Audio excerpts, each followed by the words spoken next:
Hello, everybody. Welcome back to Turn 2 with Scott and Troy. We have a fantastic guest, one of my friends, Devin Smeltzer. He's a pitcher for the Jacksonville Jumbo Shrimp. We're super excited to have him on. He has had a phenomenal career so far up to this point. He has had a bit of a transition into a starter role to a reliever role here with the Jumbo Shrimp in 2024. Devin, tell us a little bit about how that came about. What was the talks, and how do you feel about that? Yeah, so I, started from the time I was a kid until this spring training, and I've always messed around with a drop down, and Mel pulled me aside and talked about, playing with some angles in a bullpen, and I think it was like 50 pitches later in the bullpen, I had kind of loved it, and they liked the numbers I was putting out and never really looked back. Just kind of been trying to dial it in and learn on the fly as we go, and it's been a lot of fun. You know, I'm not going to lie, that's a very professional answer. I just want to say real quick, right before we actually started the show, Devin Smeltzer gave me a kidney punch, and I'm pretty sure I'm bleeding from that kidney right now. But to move on, you've been on a lot of different teams as well. You started out with the Dodgers. Mm-hmm. You were then traded over to the Minnesota Twins, and then now you're with the Miami Marlins. Is that, coming from a guy that's only played on one team with the Miami Marlins, what does that feel like going from different clubhouses, different atmospheres, different organizations? Give us a little insight on that.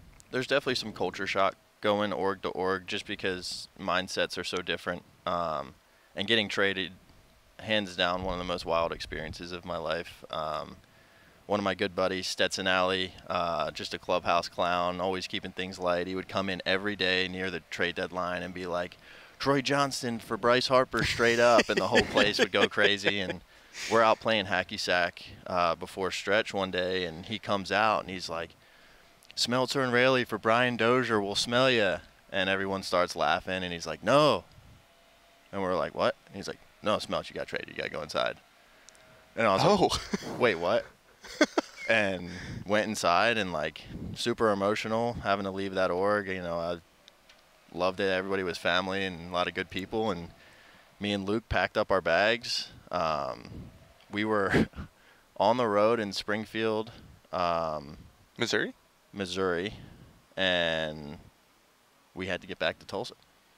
And we were no longer with the Dodgers, so they couldn't do anything about it. So we called the Twins, and they're like, yeah, just get an Uber. And we're like, it's like 4 hours away. And they're like, yeah, we'll reimburse you for it. So we didn't put where we were going on the Uber. The old man just showed up. And we were like, hey, can you take us to Tulsa? And he was like, Oklahoma? And he was like, yeah.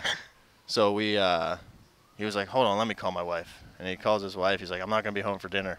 And we get in the car, and he takes us, and he's got ESPN radio on, and the trade comes up on ESPN, and he's like, oh, do you know these guys? And Luke goes, I'm Luke Raley. This is Devin Smeltzer. 4 hours later, we're back. We caravan in the new team. I was hot the next night, pitched, and it's just absolutely insane going from one clubhouse to another. And, being the new guy, and usually when there's a trade, there has to be a move to make space for you. And,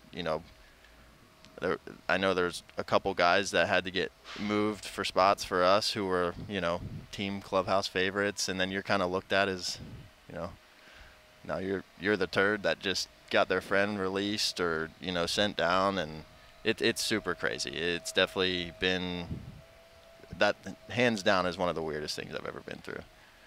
So you had a chance to leave the Marlins. Speaking of new organizations, this offseason you were a free agent. Mm-hmm. You re-signed. So what was that decision-making like? Because you had been the new guy, and coming here, you had some stints in the majors, but now you're a reliever. What was that whole conversation like? Coming into spring, I was starting again.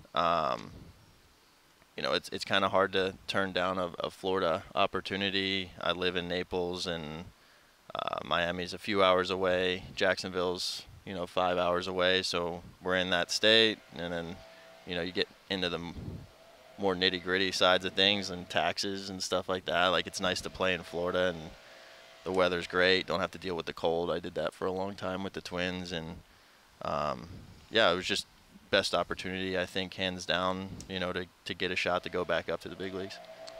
You mentioned the Dodgers being family. They're the team that drafted you. I've heard wonderful things about they bring in these like old legends into spring training and they talk to everybody in the organization.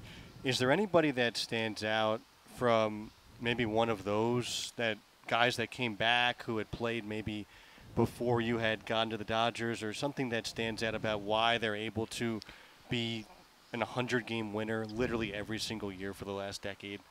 Pretty much a blank checkbook. That helps. Yeah, they're not skimping anywhere when it comes to the finances, whether it's nutrition, rest and recovery, travel, housing. They're kind of blowing it out because, you know, they look at the minor leagues as the future, and they don't want to beat them down before they get to the top, and they want to be able to raise the ceiling and get the best out of them. And yeah, I mean, they keep the old timers coming around. I have an unbelievable relationship with Charlie Huff, who was a Marlin as well, and you know, it's awesome to be able to have those relationships and be able to see the traditions of winning over such a long period of time. Speaking of winning, we had a little bit of a bet going on.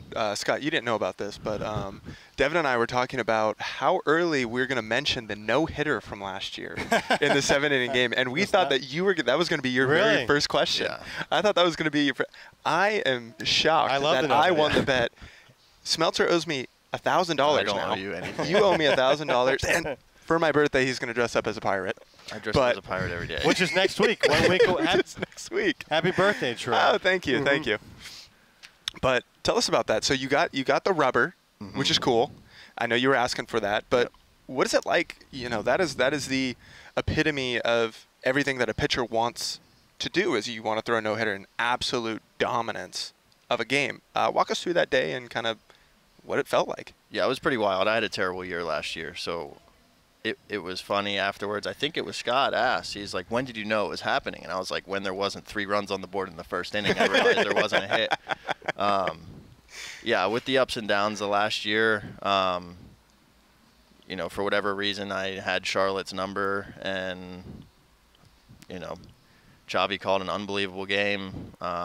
Looking back, and it's funny, I ended up being really, really sick for the next like 4 days after that game with the flu, and kind of felt weird the whole day. I was in like a weird headspace. It just kind of was, you know, get through it, and it happened, and it was a lot of fun, and was able to celebrate with Chavi and have that memory with him. And I think that's like, you know, the few that I've thrown, that connection you have with the catcher is, you know, just such a cool experience, because said and done, you got to trust what he's putting down and execute, and a lot goes into him. And, you know, in no-hitters, catchers don't get enough credit. So speaking of that, you have of course you threw a no-hitter. Do you have a separate memorable game that you remember, other than maybe it could be your debut day? Could it be like there's like one game that you're like, this is where I knew I had my stuff. I had, you know, whatever it was. Hands down, my debut. I mean, that was something out of a movie. Got called up, and it wasn't your typical call-up story where, like, you're rushing in. And I found out 2 days before, so I got to Minneapolis. I wasn't allowed to tell anybody but my family, so the family got on the road to get there. They put me up in the team hotel. I was high enough up in the hotel that I could actually watch the game the night before my debut from above the stadium. And they broke the news that night. Came in the next day, you know, put in the work, and it just all paid off. I'd pitched that game 1,000,001 times in my head, and it was a battle at the border, which I didn't know was such a big deal until I got up there. So it was us versus Milwaukee, sold-out crowd, probably split 50-50, 60-40, Twins to Brewers fans. It was absolutely insane. I pitched really well, and it was super cool. I got to hop on a plane right after with the team, went to Tampa for an off day, so got to go home with Bree, and it's something I, you know, relive in my head all the time. I'm afraid to ask a question now. I don't know what other bets you guys have. No, that was it. That was it. I promise. That was the only bet. That is a great atmosphere. You grew up in Philadelphia. That is like the atmosphere right now, or outside of Philadelphia, I should say. But you went to Phillies games as a kid. It is a great fan base. I know you wear that kind of grittiness on your sleeve a little bit, being from South Jersey. So and I know we're going to get into this a little bit more in your backstory, but being a Phillies fan, being in some of those environments at the Vet or Citizens Bank Park, what kind of memories come to mind as a kid when you think back to just being a kid pre-college baseball player, pre-professional baseball player? Yeah, I mean, that's where my love for the game came from, was those red pinstripes, and have a few memories with the Vet, with the Phillies and the Eagles, and then, you know, once they switched over to the bank, you know, that's really where my love of the game came from, was going to the games with my dad. And you know, once I got sick and stuff like that, and getting those experiences at the bank, and then '08, the World Series, everybody within 200 miles skipping school and going to that parade, and it was just a sea of red. And just being able to grow up with that, and the pitching staffs that they, you know, had put together, and learning experiences, and just being able to witness that as a kid growing up loving the game was, you know, all you could ask for and more. You mentioned getting sick. 9 years old. Can you walk us through that? Everything that happened there. What you overcame is incredible. Yeah, I was diagnosed with bladder and prostate cancer right before my 10th birthday. So August 5th of '05. Was having complications for about 6 months, and finally, a kid on my Little League team's dad was a pediatric urologist at St. Christopher's Hospital in Philadelphia, and one of my good buddies on the team's dad reached out to my dad and was like, hey, like, you should reach out to Dr. Steckler. He's an unbelievable doctor. Reached out, he got me in the next day and never left. We had a MRI, and could definitely tell things were starting to go wrong, because the 45-minute to an hour MRI started dragging out, and doctors, you know, were coming in and looking at things, and then they said something was found and wanted to do a biopsy. So I ended up spending the night and woke up that next morning. They didn't even wait to put my port in. They put a port right in. Wow. Gave my parents a couple different options on treatments, and, you know, we started right away. Went through chemo and radiation that year. It was a couple months of just chemo, then it was 9 weeks of chemo and radiation, and then the rest of that year just chemo. Went into remission August 12th of '06, and knock on wood, outside of, you know, radiation and chemo side effects, you know, the cancer's been at bay for 19, 20 years now. So I'm blessed. I was able to play baseball. I was diagnosed in that fall, so, you know, being in the Northeast, I'm not playing baseball in the winter, but wasn't able to go to school. So when kids were in school, I would go into the academy that I played for, and was lucky enough to have a good coach to let me in and work out. And once spring rolled around, I asked the tough question to my doctor if I could play, and him and the head nurse practitioner looked at me like I was absolutely insane, but they said if I felt up to it, sure, go ahead, and, you know, don't be getting hit by pitches, don't be diving, all that kind of stuff. And again, being a Northeast guy, was part of my game. And I remember there's one day that sticks out. We had a doubleheader. I was playing center field. I got hit by a pitch once or twice, had massive bruise, made a diving catch in center, and then slept on the bench in between games, and ended up pitching the second game and throwing real well. And I put where I'm at today, you know, on my doctors trusting me enough to be able to play, because the treatments that I went through are really hard on your joints and body. And, you know, a lot of kids end up having to relearn to walk again, or, you know, crutches or wheelchairs and stuff like that. And, you know, I kept my body moving. I didn't let it lock up. And I don't think I'd be where I am today if, you know, I didn't push myself. You told me, and I think a reporter this week, Dr. Steckler, he was there at like 2 a.m., 3 a.m. for you. Is that right? So Dr. Steckler was the urologist, and then Dr. Halligan, who was the oncologist, he was the one that was there 24/7, living at the hospital pretty much. And I'd spike a fever in the middle of the night, and we'd have to go in, and I'd be giving the nurses a hard time, because I wanted my nurses. I trusted like 4 or 5 of them. Didn't want anyone else touching me. I was a real pain in the ass with it, but I feel terrible for the nurses. I'm pretty sure I had one of them quit because she was so tired of dealing with me. But I was just a pain, and I would hear his voice come through the door, "Bud, what's going on? What are you doing?" And I'd start venting to him, and But no matter what time I was there, it always seemed like he was right there for me. He's a walking guardian angel, and I wouldn't be here today if it wasn't for him. That's awesome. So, being from South Jersey, you don't really have an accent. Worked hard to get rid of it. Does it come out at certain points? When I get the S. You can definitely hear it when I get frustrated. You hear it a lot in traffic. In traffic. Oh yeah, I yell a lot in traffic. I mean, you got big tires on your Broncos, so like, I mean, you just run people over at that point, right? I wish. There's some times I definitely wish I could run people over, but no, it's definitely more when I'm frustrated. I feel like for the most part I'm a pretty chill person outside of the clubhouse. I'd say so. Yeah. You've really adopted the Floridian lifestyle. Oh, 100%. The Northeast for sure takes years off your life living up there, and moving to Florida with my wife was the best decision we ever made, and get to sit on the beach 12 months a year and enjoy the weather, enjoy the water, and it's the accent is. There were some words that just drive me crazy that took me a long time to get rid of, like water. Water?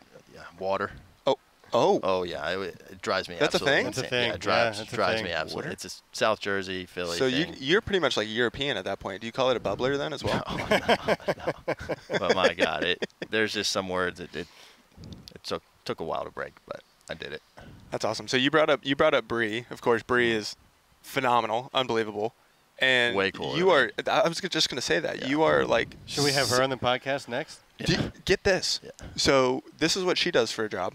She goes on yachts, and she's pretty much. She's not the captain, but she's like. So she like runs the head. She runs some of them, but a lot of the boats she works on, she's first mate or second captain. Or and whatever. she is just slaying these fish out of the water in the Bahamas, hanging out, doing whatever. Really? Yeah. And Devin's over here just slinging baseballs. Yeah, just grinding in Jacksonville.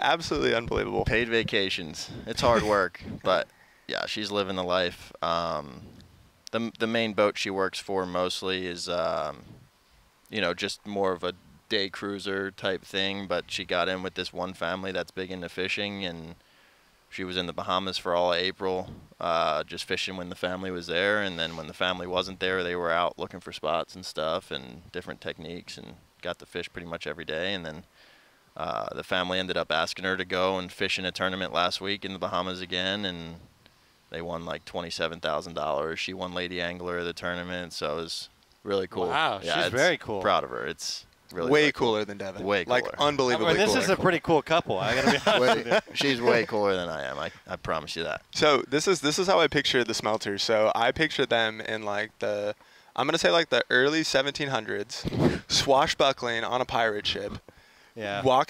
going to island hopping, like going to the local pub, drinking all the rum, and then going right back onto the ship and slaying some fish and enjoying their life. That's what I imagine the Stealing Smelters. treasure. Yeah, stealing treasure. Stealing That's treasure, another one. yeah. Pirates booty. Plundering. Booty. How did you guys Ran meet? it. How did you guys meet? We went to high school together. I went to a public school my freshman year, transferred to a private school where she went, and set eyes on her that first week of school, and that was my goal, to lock her down. Told her pretty early I was going to marry her, and we're 13 years later, still together, married. We're in our 6th year together now, and our 5th year, it'll be 6 in November, and yeah, it's been incredible. I'm very, very lucky. I want to go back to something with you were telling that story about being sick earlier. Some people know this. You got to meet Chase Utley as a kid, and then got to play in the same organization with him. And I think from the stories and from the videos, like, he couldn't believe it. Can you walk us through what happened with him from 2008 or whenever that was to when you joined the Dodgers in the mid-2010s? Yeah, so it's funny, the voice of the Phillies back in the day for the radio was Scott Graham, and I went to school with his kids, and he reached out to my dad that he had connections and can get me on the field to meet players, and asked who my favorite player was, and I said Chase Utley, and I thought we were just going to the game, and didn't really realize what was going on, and end up on the field, and there's Chase, and we just talked baseball. Didn't talk to me like I was some sick kid. Just felt like a true ball player, and got to spit on the field, and just an unbelievable experience. And then I got to watch him progress through his career, and always looked up to him, but even more so off the field, and how much him and his family did for the city of Philadelphia, and how he carried himself off the field, and even more so how he carried himself on the field. He truly embodied the city of Philadelphia and how hard he played, and yeah, it was incredible. And then I get drafted by the Dodgers. He gets traded to the Dodgers, and I reached my dad was driving me nuts with it, bugging me like, hey, if you get a hold of him, just make sure you thank him on behalf of the hospital in Philadelphia and us. I said, I will. And so I asked the pitching coordinator at the time if he could just get me face to face with him just to say thanks. Nothing crazy. My dad's driving me nuts about it. He's like, yeah, sure, no problem. We'll make it happen. A couple weeks go by. It's spring training. It's the busiest time of the year. Nothing's coming of it. I didn't think twice. I did what I could to make it happen, and he ends up coming up to me a couple days later. Hey, we're going to get you in front of him tomorrow. I was like, all right, awesome. I show up, and it's all TV cameras and mic'd up, and I looked at him, and I had some choice words for him. And true Philadelphia side. Yeah, I was letting him fly. I told him I didn't want this to be a big deal. I just wanted to thank him. And he goes, did you really think we weren't going to make a big deal of this story? So now I'm just thinking they're going to mic up our conversation, which I was pissed about. Well, I go over, and now I'm brought into Dave Roberts' office, and I talk with him for a while. He's a cancer survivor, and he goes, all right, you ready? And I'm like, yeah, sure. Like, what are we doing? I'm thinking we're going to talk to Chase. No, he brings me into all of spring training. Wow. And introduces me, and there's pictures on all the TVs of me and Utley meeting as a kid. And one of the craziest things, I think it was who I ended up being teammates with, Rich Hill. Some more choice words, but he introduces me and says, this is a prospect in our organization now. And Rich Hill said, no effing way. I could just hear him in the background, who at the time it was funny because, he's crazy like myself and very hard competitor, and getting to play with him, it just made it even funnier, that story. But I got to meet Chase, give him a hug, talk to him for a while, got a picture, and, keep in touch a little bit here and there. And him and, Cole Hamels, both were huge for the city of Philadelphia and people that I looked up to on and off the field, and taking care of the hospital and stuff like that. So being able to meet both of those and keep in touch with them and have that, connection has just been absolutely incredible. And again, watching what they did for our hospital, and just little things, leaving tickets for us to be able to go to games when we were healthy enough, it goes way more than anybody could ever imagine. You do that too, and I don't think people realize that. Maybe they do. Through the 500 level, I think, in Katie's Crusaders, which is based out of Waukee, Iowa, which is my wife's hometown. So is that where your drive to give back comes from, is what you saw Chase, Cole, and probably a whole bunch of people do to you? Yeah, I mean, I'm a big believer in everything happens for a reason, and I've been blessed with this platform to be able to help inspire kids and their families, and anybody really who needs, just a motivational story. And yeah, so my goal is to be able to give back as much as I possibly can to kids and their families. And I work with Katie's Crusaders and then Barbara's Friends down at Galisano in Fort Myers, and both of those organizations, pretty much what their goal is to do is just to make daily life easier, better, smoother. If your insurance company stops covering a numbing cream for the kids, we'll cut a check. And we've done trips and helped with mortgages and gas and, anything you could think of to just make life easier while the kids are going through the treatment, we've helped out. And I know Katie's Crusaders raised an unbelievable amount of money, and the Ronald McDonald Foundation didn't want 2 houses in Philadelphia, but St. Christopher's didn't have one, and they said, screw it, we're going to do it ourselves, and we're going to call it Katie's Castle. And nobody thought it was going to be possible, and they raised ungodly amount of money. And once Ronald McDonald Foundation saw that it was taken off, they realized it was, they probably should back it. So they ended up matching, and, it's Ronald McDonald House, Katie's Castle, and it's the things like that that are behind the scenes that, just make getting through it just a little bit easier. To take it away from that, when you're with the Dodgers, you're still a young guy. You mentioned Rich Hill, who I've heard wild things about, but like the ultimate left-handed pitcher of this era is Clayton Kershaw. And I think from what I understand, there's like a reverence around a lot of people when they watch him work and what he's accomplished in his career. Did you interact with him at all when you were there, or get to watch what he did, anything of that nature, or not really? Where he was at in his career and where I was at in mine, there wasn't very much conversation, but I got to watch what he did and how he worked a good bit in spring training. We had the ability to go over, I think they used to throw him on the 12-pack, which was a set of bullpens, and just watch him put in his work. And, there was so much talent that came through in my short 3 years with the Dodgers that I was able to learn from. And, yeah, it's been – my career has been really cool with a lot of the people I've been able to bump things off of and learn from, and, just be a sponge as much as I can and just watch do their thing. That's awesome. One of the things that I just found out, too, as well, going back to your foundation, you were selling shirts that just came out. Where can I find those shirts? 500 Level. It's a company that is tied with the Players Association. So everything's branded and licensed, and then they donate just about all the proceeds to the foundation. Shirts are awesome. Been doing it for 6 or 7 years now.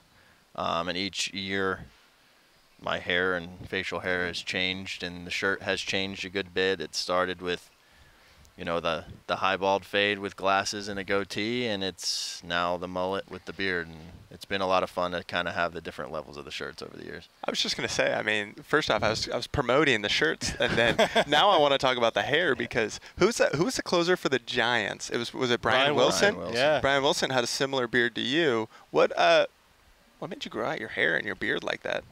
First off, thank you for that compliment. That's one You're of the greatest so beards, you are greatest so beards welcome in the history of the game. You were second to him, but yes, that is fantastic. I don't know. COVID pretty much was wild. I've always wanted a beard, but those early stages of a beard are just absolutely miserable and tough to look at. And when we got sent home, I looked at Bree and was like, look, you're pretty much the only one that's going to have to put up with me. There's no media. There's no cameras. There's nothing. I'm going to give this a true go. So we got sent home from camp, and I didn't trim my beard until after the season. It was something like 8 months. It was disgusting. But it's been a lot of hard work and determination to get it to where it's at, with a couple hiccups along the way from barbers on the road in the minor leagues. But we're thriving. Beard's doing good. Mullet's doing great, and just getting with it. And I know that 4 years can really make a difference in somebody's appearance, but you are a totally different person. It is unbelievable how different you are, especially when you put your gold tooth in. And if you put an eye patch on and you say, "Arr." Truly a pirate. Truly a pirate. It's the life. Pirate's we life want to for live me. one day, When you go to Disney World or Disneyland and you go on the Pirates of the Caribbean ride, do you feel like at home? I feel at home. Okay. Anytime I'm have on you the noticed water, that there's I feel at home. the water? Yeah. Do you notice there's a smell? Have you ever been on that ride? Yes. And there's a smell. Must. It's riddled and people with allergies. And people love it. Have you taken your kids to Disney World? Not yet. Not yet? Too young. Too young. Oh, you're right. What did 4 and soon to be 2. I know, but do they get in for free at a certain age? It's Disney. There's no way. I don't You're think right. So. Yeah, I don't think so. We went to Surprised Disney. they don't charge pregnant people for 2. That's awesome. Yeah, that ride stinks, but it's one of my favorites. Yes. It physically stinks. The ride's fun. Yeah. Well, I don't know. Sitting next to you, you probably stink too. Outside sweating, yeah, I probably do. All right, I got one more through all this sweat out here. It's warm. So you mentioned grinding at AAA. This is not easy to do when you spent a fair amount of time in the major leagues. You could have, in theory, said, I'm done, right? I've been in the majors. I've had some really good memories there. I've made some good money. Why do you stick around when maybe some of your peers have said, I'm good and I want to maybe try the next phase of my life? I'm only 28. I love this game more than anything. It's one of those things I've always said they're going to have to, rip the ball out of my hand. As long as I'm healthy enough to continue on and it's not affecting my quality of life, I'm going to keep getting after it. And, whether it's confidence, ignorance, or a little bit of both, I believe that I belong in the big leagues, and I'm going to keep working to get there. And with the changes in my mechanics and the role, I think I added some years to my career and going to continue to work and work to get back there and stick. And, it's talked about young, how hard it is to get to the big leagues, but as hard as it is to get to the big leagues, it's 10 times as hard to stay there. And doing what I can to get that opportunity to stick. And, yeah, I'm going to keep going until the arm falls off or someone takes the ball from me. So, and kind of to touch on the jokes and stuff earlier, like that clubhouse is, we always, kind of joke around that, like, said and done at the end of the career, you're not going to remember as much of what you did on the field as you are screwing around in the clubhouse and messing with Brownie and, the bus trips and the grinds and the things that we complain about now that we're going to look back on and laugh at and wish we had. So doing what I can to be where my feet are and pass the torch to the younger guys to be where their feet are and enjoy the grind, enjoy the process. And it's what you're going to look back on and remember. All right, I have one more. Sorry. As somebody who just said all that, hopefully many years from now, because I do think you've added some time to your career, because you love baseball so much, do you want to coach? Like, is that something that you've thought about at all to continue to stick in the game? It's tough where the game of baseball is at right now, because I feel like if you were to take time away from the game, it's very hard to get back into it. In a perfect world, I would love to pitch for another 10 years and then, go float on a boat for a while and then get back into coaching at some point. But, there's no telling. I would love to coach. I would love to pass the torch. I might be too old school for the future of baseball, but I think I have a good enough mind on the analytics side that I'm a good balance, and I think I would fit into a role that I could, express what needs to be expressed in the development side of things. But yeah, I'd love to coach someday, and if it's not in the cards, I wouldn't mind working on a boat either. So. You're set with what your wife Yeah, does I'm gonna follow in her footsteps at some point. But yep. Troy, you have anything else? Yeah, I got one closing statement. Dev, you are an inspiration to so many people. Yeah, I appreciate You are that. unbelievable, not only in the locker room but off the field. Thank you so much for being with us today and sharing your story. You are the man. Hit me again. Appreciate the tarps you, are off.